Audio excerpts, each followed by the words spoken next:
Hello and welcome to this week's episode of the Edges and Sledges Cricket Podcast.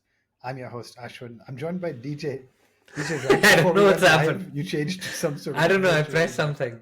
Something's happened. All right, we're gonna roll with it. We're powering through. For our audio listeners, like 3 seconds before we went live, DJ has switched to some sort of a virtual background with all kinds of things on it. Anyway, threw me off my game. DJ, I'm I'm so excited to record this episode. And usually we are excited when India wins a tournament or even a series or even a match, honestly, or Delhi wins a match, anything. I think this is the first time in quite a while. Almost all Indian fans everywhere are pretty elated because South Africa has lifted the World Test Championship. Their first ICC trophy, I think, in 27 years. And just an absolutely momentous occasion. TJ, how are you feeling, man? World Test Championship was in your backyard in Lords. What a great moment was it? We're gonna relive it a little bit, but how great was the overall moment? Now we'll relive it. It was a great moment, but Ashwin, I'm going to ask you the question that's on everybody's mind.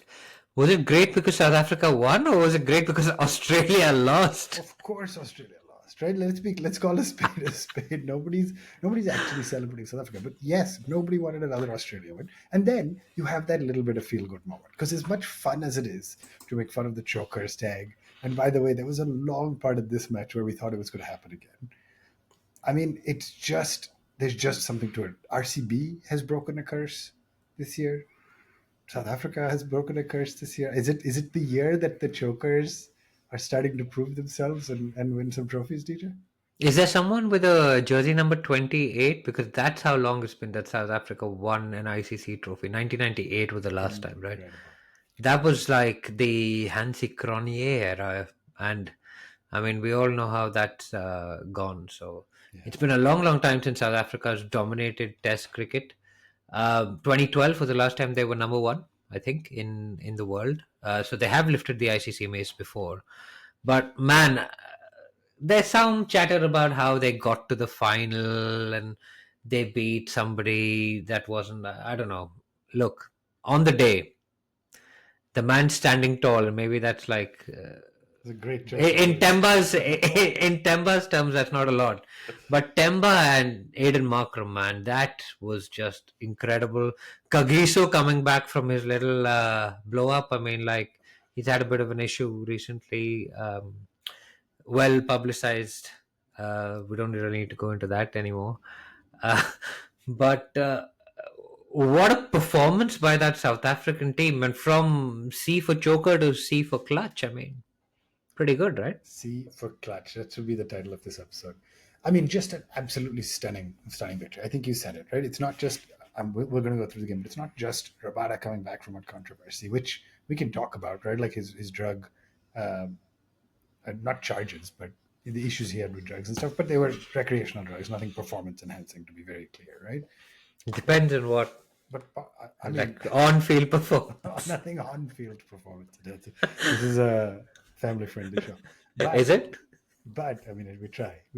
But also the backdrop DJ, more on a more serious note, of Temba as captain, and for a long time, people questioned not only his place in the side. He has said openly, he said, "I've been called in South Africa a quota captain, and this and that." He is now undefeated as Test skipper.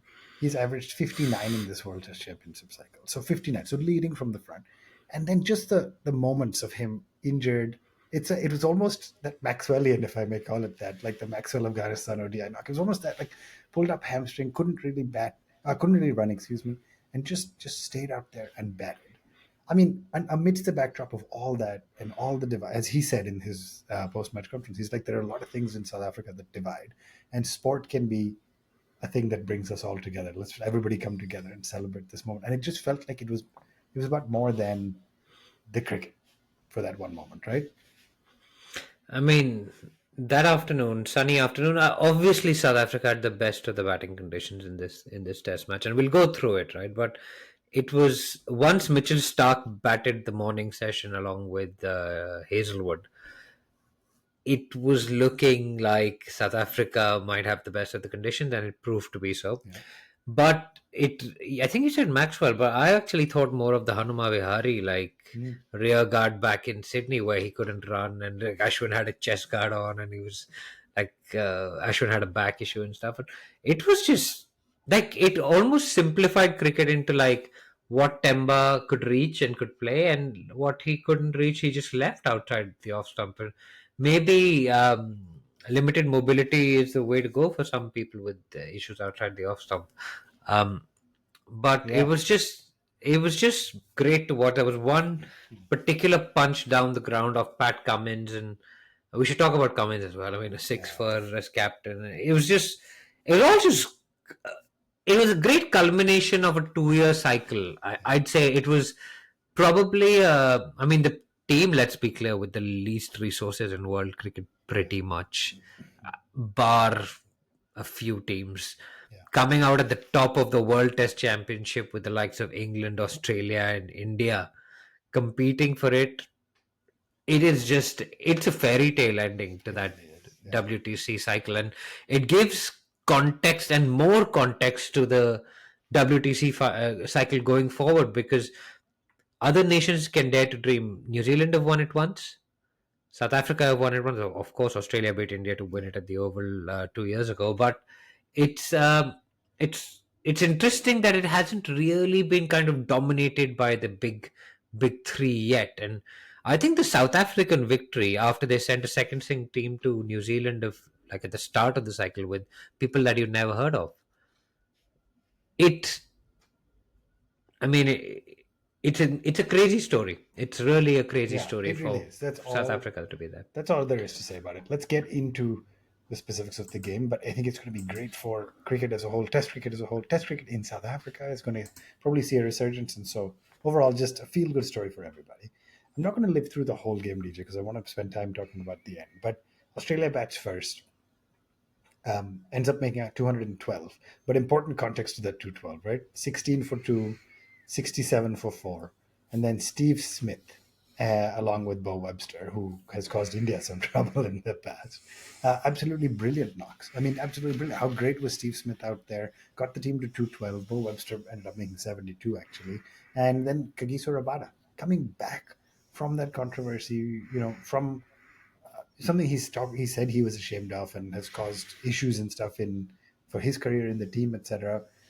To come back and pick up a fifer against Australia, not just any fifer, by the way, got Usman Khawaja, Cameron Green, and Bo Webster on 92. I mean, absolutely stunning spell from him, right? Absolutely great spell. 2 wickets in the over to kick things off. A great catching by the South African slip cordon as well. There were people diving everywhere. The catches being taken. Great knock by Steve Smith, who'd taken some time off in New York to chill out. Clearly had done his cricket pretty well. But the Rabada spell, I mean, I think he's gone past Anil Donald with the most 300 number wickets, yeah. of fifers at Lords as well. Mm. But again, I mean, like Temba carries the weight of kind of South African batting for like a black captain. Rabada has been the spearhead for a long time as a bowler, and again he carries that weight as well. They've got a racial quota and they've got lots of racial issues and stuff in South Africa historically. So to see Yeah. him to do that and lead the way, I think it was pretty fantastic. And to come back from a controversy like that as well, I mean, well done to Rabuda, ex DC player. So lots of love to Rabu. Rabu. Yeah, South Africa came back and didn't deliver the first things they need. And by the way, the first innings lasted 56 over. South Africa then lasted 56. So I'm one of the many sitting there saying, oh, 20 wickets in like the morning by the morning session of day two. If this was Ahmedabad, we'd be getting all the pitch merchants would have been up in arm, which is fair, right? It seems like I'm not going to bring this issue up again. It seems like we allow it when there's quick bowling involved, but we have an issue with it when there's spin. But importantly, at the end of the first over of the inning, Aiden Markram gets dismissed for a duck. And that's just important. And put that aside. I mean, nobody really showed up. Temba made 36, which is a critical knock. Dave Bettingham, by the way, made 45. Pat more than anything lasted over 100 balls. Pat Cummins 6 wickets. South Africa makes 138, so they're 74 runs short. And then Australia come out, and you're thinking, okay, if you can limit them to anything under 130, 140, given the conditions, so 200-ish runs to chase, you're in a pretty good spot.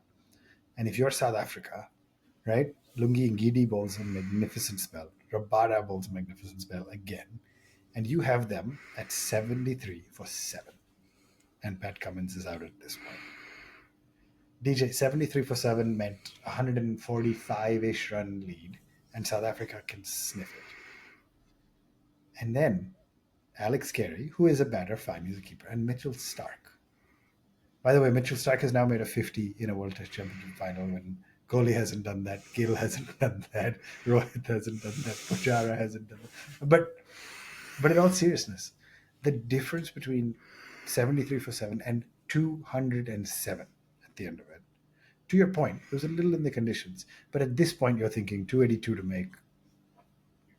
South Africa's out of this, or most likely out, right? It would have been historic, would have been world record chasing, etc. How are you feeling if you're South Africa and it feels like you let it slip away from 73 for 7 and letting the last three wickets add another 130 runs? I think the shoulders were drooping a little bit on Friday. I think they were chasing a little bit of leather by the end of it. There were lots of things going through the slips, but it was clear that the ball wasn't carrying any more to the slips, which was the difference between days 1 and 2 and days 3. Lungi Ngidi had a great spell. I thought there were questions around his selection. He got Steve Smith. Great review as well by Temba. I mean, I didn't actually think that was hitting the stumps. Yeah, I thought it was outside the line. Yeah. It looked like it was outside the line, but a great shout by those guys. And 282 in the fourth innings chase under pressure in a final. Oh, with South Africa's previous record chasing under pressure. It was June 13th, which was the day that Herschel Gibbs dropped The World Cup. Steve Smith back in 1999. So there were battles with that. But I mean, Markram later talked about like how as captain in the World T20, he watched on in horror as India beat them, right? That was like great for Indian fans. But Aiden Markram was captain of the South African team that bottled it from 30 to get off 30 balls in a T20 game, right? You would back most people to get that in a True. test game with those many wickets standing. So clearly Markram has borne some scars. AB de Villiers was in the stands. And maybe de Villiers in the stands is the way for teams to win going forward. He has had went to Bangalore, watched RCB lift the trophy, flew to London. I think he was just doing a vacation with his son. So can we get like him to sit with the Indian contingent in the Sachin Tendulkar Jimmy Anderson Trophy, which we will talk about later? No longer India versus England. Yeah. But I mean, Markram, man, that was just there was one or two moments where Markram. The fourth innings. But okay, I should caveat before we get called out in the comments, and if you've already left one, and I correction, but 1999 Herschel Gibbs dropped Steve Waugh. Yeah, I think you said Steve Smith. Steve Smith, did I say Steve Waugh? Of course. How old would Smith have been in 1900? Probably a 12-year-old kid. Anyway. Yeah, of course it was Steve Waugh. Got 120 not out, didn't he? Yeah, unbelievable. All right, fourth innings chase. Mitchell Starc just doing Mitchell Starc things. Picks up Ryan Rickleton in his second over. 9 for 1. Vian Mulder comes out, bats well. Bats really well. By the way, is this guy the next Jacques Kallis? Batting at 3, bowling, 8, 10, 12 over spells. I questioned him batting at 3. And I thought he bats at 7, but man, he did look solid out there. Yeah, but he's not the next Jack Kallis. I mean, that's Kallis is a different class. Probably one of the best cricketers that this century is seen. Yeah. 4,500s, 300 wickets. I don't think we'll ever see another. That's insane. Like Mulder's nowhere. Mulder's like Shardul Thakur end of the spectrum there. Although I've just seen an interesting stat about Shardul that I'll talk to you about in the second half. But then Bavuma comes out, and I don't remember how early, but relatively early in his innings, he's running and pulls up 6. He was on 6. Pulls up the hammy and gets some physio treatment, this, that. For a second, looks like he's going to go off. And they asked Aiden Markram about this later. And it looked on the field like Aiden was encouraging him to stay on. And he said, actually, that was all him. He was not going to walk off with an injury in that situation as the skipper who's led from the front. And you get the goosebumps just thinking about it, because with the hammy, there were a lot of ones that they couldn't convert into twos because he just could not move out there. But he batted. He stuck it out, man. 66 of 134. By the time he was out at 217 the next day, early on the fourth day, the job was basically done. Like, you think the last 7 guys in those conditions, with Markram still out there, can add the next 60 odd runs. And of course, they did end up doing it. Tristan Stubbs came out, batted quite a long time, and then got a reprieve off of a DRS call, and then got out the next bowled. And then David Bedingham did it. And then you feel a little bit from Aiden Markram, by the way, with 6 runs to go, or 5 runs to tie. He just was going for it. He pulled it towards mid-wicket. Travis Head, of all people, picked up a pretty good catch. And he walks off the ground, Calvert comes, finishes it off, 282. If you're Markram in that moment, do you get to enjoy the celebration of walking off to the standing ovation and the crowd screaming your name? Or are you just smashing the bat on your pants saying, I wanted to hit the winning runs? He was pretty annoyed. Yeah. So that's not an understatement. But it was kind of nice because it didn't, like, the applause for his innings didn't mingle with the applause for the win. Yep. Is in one way, right? It's kind of like how Head got out at 140 in the World Cup final and got to walk off waving his bat to nobody in the Ahmedabad stadium that was cheering him. But I mean, the Markram knock, man, like, it was incredible. Like, this is a guy who's had a lot of talent for a lot of years, and he's been talked about as the next big thing in South African cricket. Of course, he plays the IPL for the Sunrisers Hyderabad, compatriots with Pat Cummins. Had a good season, actually, by the way. Yep, but Paddy C is his captain. Yeah. So there was obviously some banter there. And Travis, But- of course. And Yeah. So he kept telling his captain, just keep it locked in. And I mean, ice, man. It was just like keeping it simple, just letting his bat do the talking. It was leadership at its finest in a way, which was, I mean, he led the way with the bat. It's just, Yeah, you have these pretty good knocks that are important for or that are memorable maybe for their batting itself, which this was an exceptionally good batting knock. But you have the knocks that are memorable for the circumstance. And this will be one of those all-time great knocks in the circumstance. Lost his opening partner early, made a duck in the first innings, which is incredibly important. 4-ball duck, yeah. Incredibly important context. And then comes out and just nerves of steel, man. Didn't hit too many false shots that I remember seeing. Didn't ride his luck or anything. Just played solid. Said, I am going to do this, whether or not I get support on the other end. And he did from his captain with the hamstring injury. And just scenes, man. It was incredible. 282. Australia thinks, I don't know what the win whiz was, but I would bet it's above 70% for Australia at that point because there was enough overs to bat, not a threat of rain per se. You think Australia has it? Even still, by the way, coming out on day 4 with 69, I think is what they needed with the 8 wickets in hand. You still think a side that has choked before in these circumstances, when Bavuma goes out early, you think that even when they had 6 runs left, by the way, Pat Cummins was appealing for everything. They were not giving up because anything is possible with a side that has not got their hands around an ICC trophy. So anyway, just exceptional scenes. Congratulations to South Africa and South African fans. Huge win for Bavuma. Huge win for South African cricket. And I would wager for cricket in general. And just exciting, man. Just thrilling scenes. It gave it's great. And it's also because obviously it was a bit of David versus Goliath. It was a little bit like how the 19th of November played out in 2023, India versus Australia. Everybody expected one team to win. One team thought they had one hand on the trophy.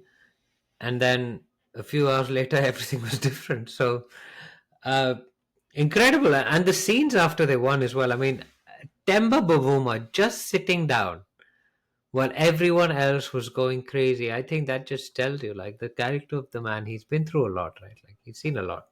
It was just ice cold. There will It's be a just too good. documentary made with the clips of him with his son after on the field and just scenes, man. It was incredible. All right. DJ, let's take a very quick break. We will come back and talk about, as always, the Team India and the start of the 5 tests against England. Don't go anywhere. We will be right back. Welcome back to the Edges and Sledges cricket podcast. As I still deal with DJ's strange background for some reason that I don't know. You know, there's a I'm still flickering in and out of. Yeah, there's a neon sign behind your shoulder that says hello. Anyway. But upside down, does it? No, it's right for me. It must be upside Okay, down. it's mirrored for me, so that's good.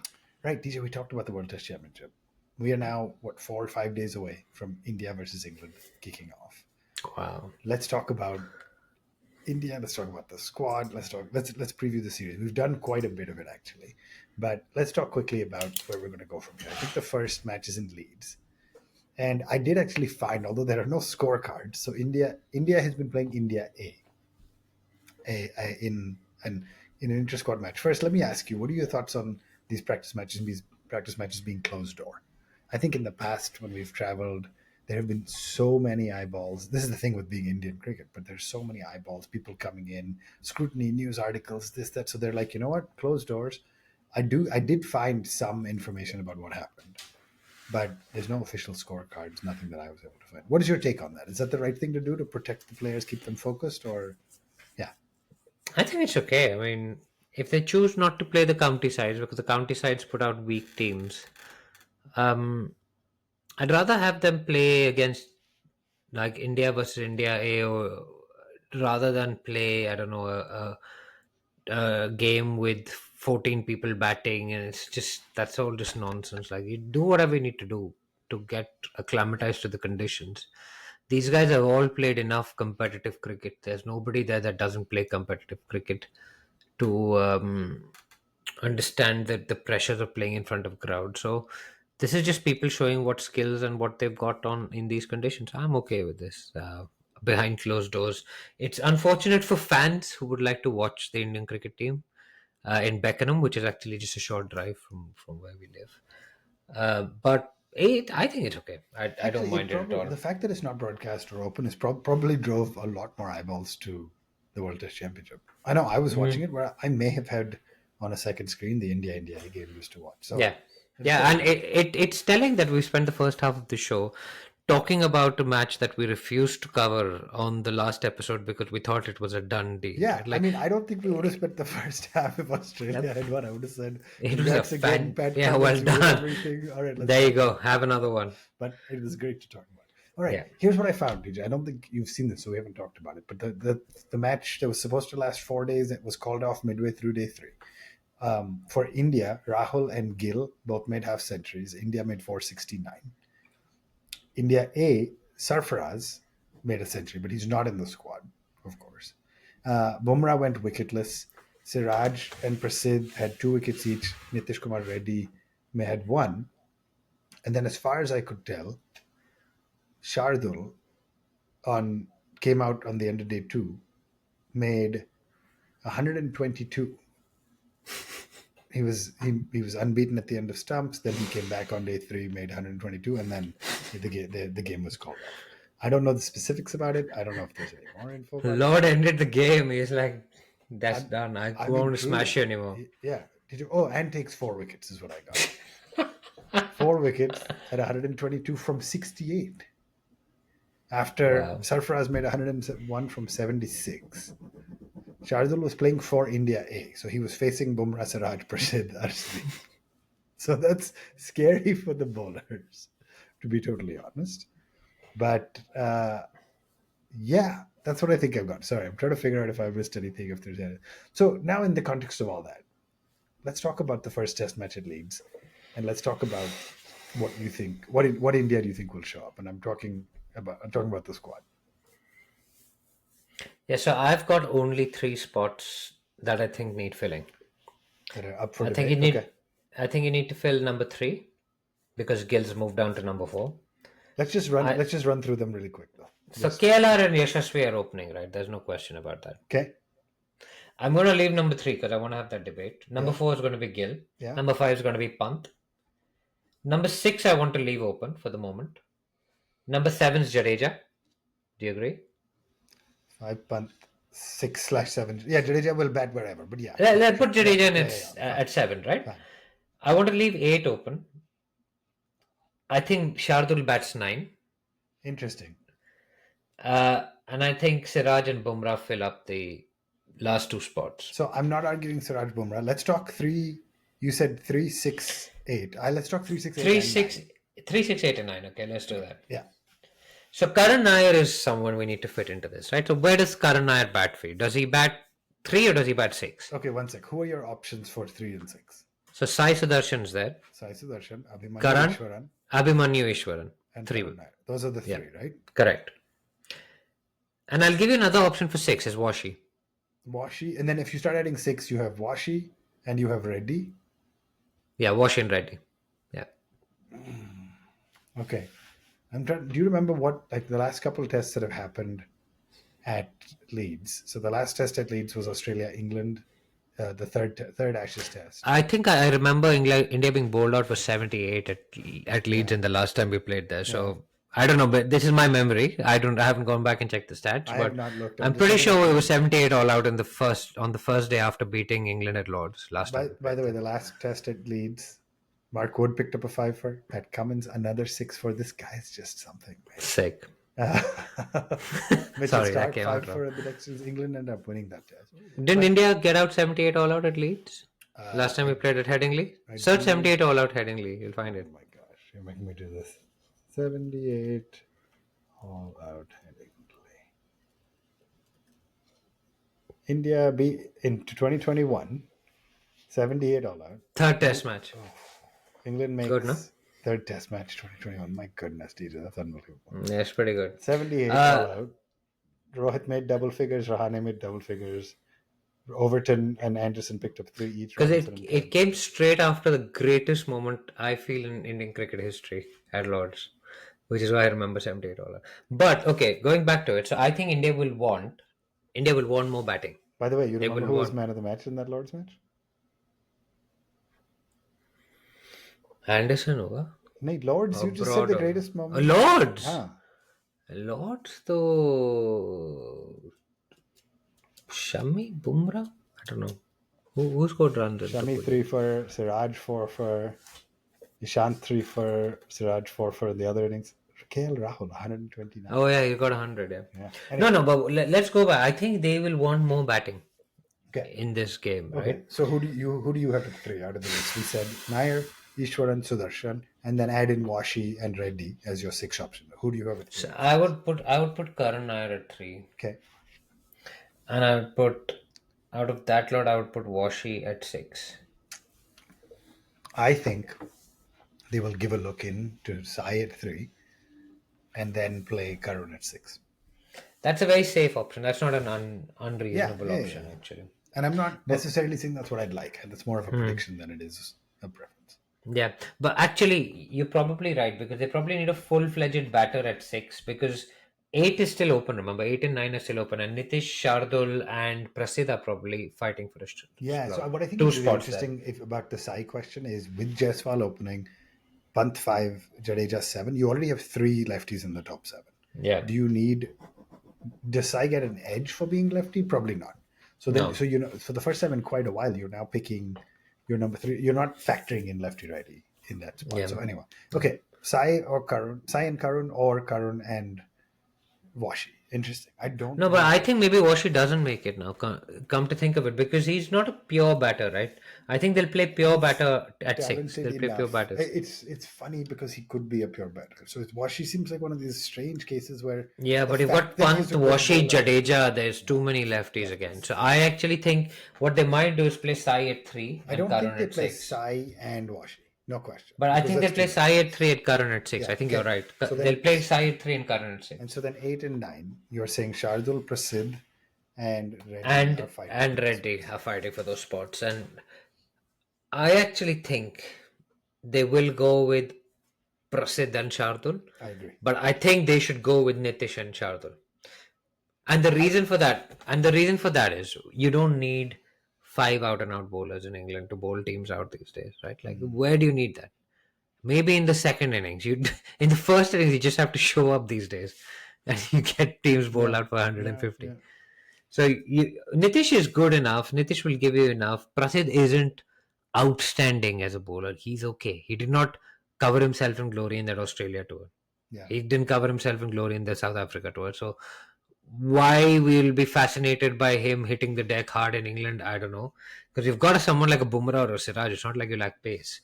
So I think Bumrah, Siraj, Shardul, and Nitish, Jadeja are enough bowling for conditions. You Interesting. don't need to attack any more than that. What it gives you is a Nitish, but Nitish hasn't scored a load of runs Yeah. in the warm-ups. So that's I the... I don't disagree with your Scored point that you're 150. making. By the way, you definitely think Akash Deep is out of the reckoning. I've not seen enough of him in the long Okay. format, right? I just Yeah. haven't. What I will tell you is I don't disagree with the point you're making. I don't think your third and fourth seamers being Shardul and Nitish is quite good enough from my vantage point. Yes, you don't need five out and out bowlers. I don't think Jadeja is super effective in that first innings anyway. He's going to plug one end and give you overs and help rotate and all that.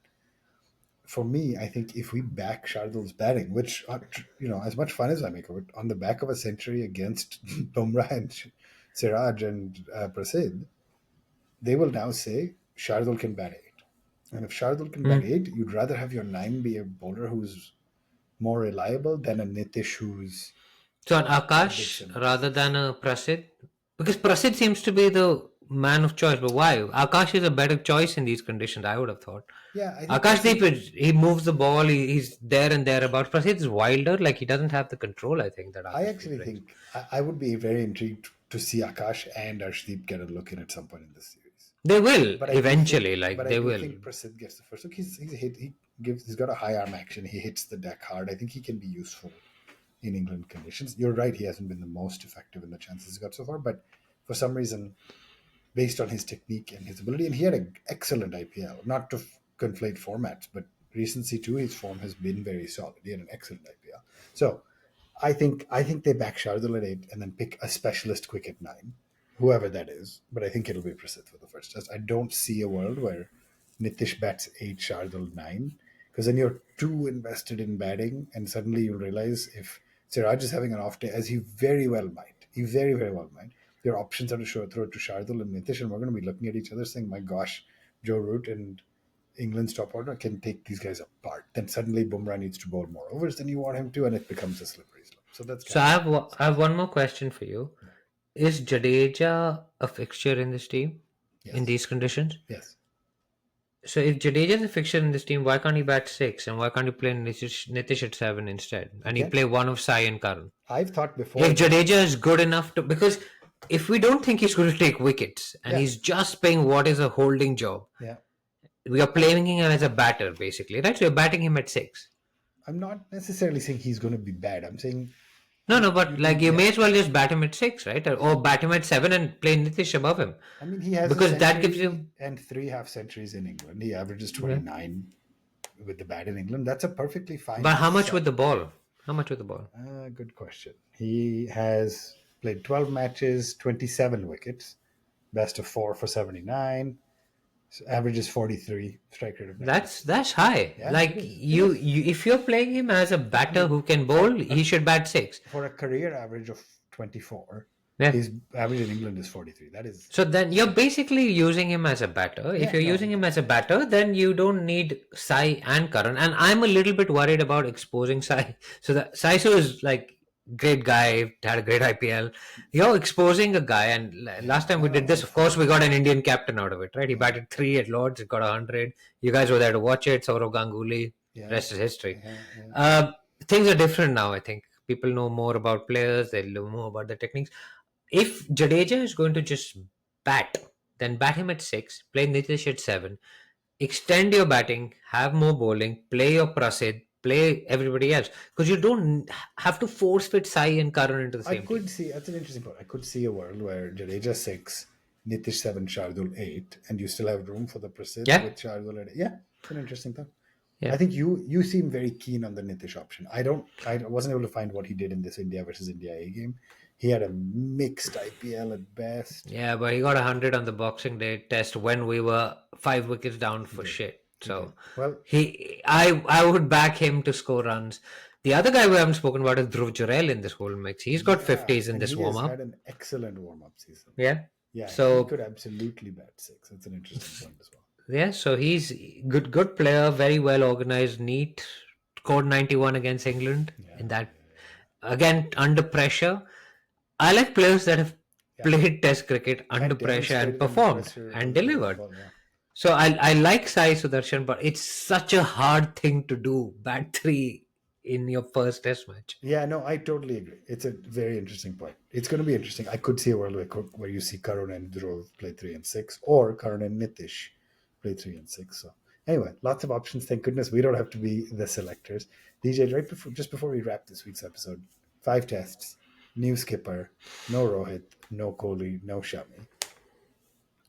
I hate to ask, but predictions, 5 match series. How do you think this is going to go? I mean, you have to look at the opposition as well, right? Yeah. Before you make a prediction. So we should look at Ben Stokes. He's done his baseball thing. It's a new World Test Championship cycle. England finished near the bottom last time round, despite all the baseball charcha. I mean, Anderson is retired. They've got, I think Wokes played the warm up games. They've got a few class performers. They've got Harry Broke. They've got, but I think it's a fresh start for both sides, and it's kind of exciting in that sense because it's not more of the same where the known players like you knew the Jimmy Anderson versus Virat Kohli battle was coming in 2018. You knew what to look forward to. This is a time for new rivalries to be formed, right? It could be Shubman Gill versus one of their players. It could be, I don't know, Harry Brook, one of our players. It could be Bumrah bouncing people out. It could be us getting bounced out by people. I don't know. It's yeah, I think it's an exciting time for this rivalry. I think the Anderson Tendulkar Yeah. Trophy has got a lot to look forward to. It's an interesting framing also of how they've changed the name. It's now called the Anderson Tendulkar Trophy. I mean, Jimmy picked up 21 wickets last time India went to England. Bumrah picked up 23. Joe Root was the top run scorer in totality, but the series ended 2-all, right? And so it's going to be very interesting. I'm with you. I'm really excited. I'm ready for some Indian Test cricket to be back. I was really fired up watching the World Test Championship. That was really fun and just got me back into the spirit of 5-day red ball, etc. I'm predicting England wins this, and I'm predicting England wins at 3-1. So I think the young Indian side will get a win, and I think, as always happens in England in the summer, fall, there will be one match that goes victim to rain. So I think 3-1 is my prediction to England, as much as I hope I'm wrong.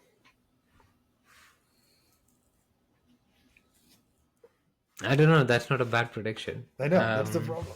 All right. Anyway, some of this is me hedging my own expectations. If I hope that it goes 3-1, if I'm expecting 3-1, then anything better than that. I think Bumrah's the change maker in this whole. Yep. He's if he can stay relatively fit, he's not going to play all of the tests, I believe. But if he can play 3 or 4 of those tests, he's gonna be the one calling the shots, and he's going to determine if India plays 3 tests. I might say India might win all 3 of those tests because England haven't got the firepower to withstand him. It's not in the conditions, not with the mastery that he showed back in Australia. Oh man, that was some of the best bowling we've ever seen. I agree. Unbelievable. And yeah.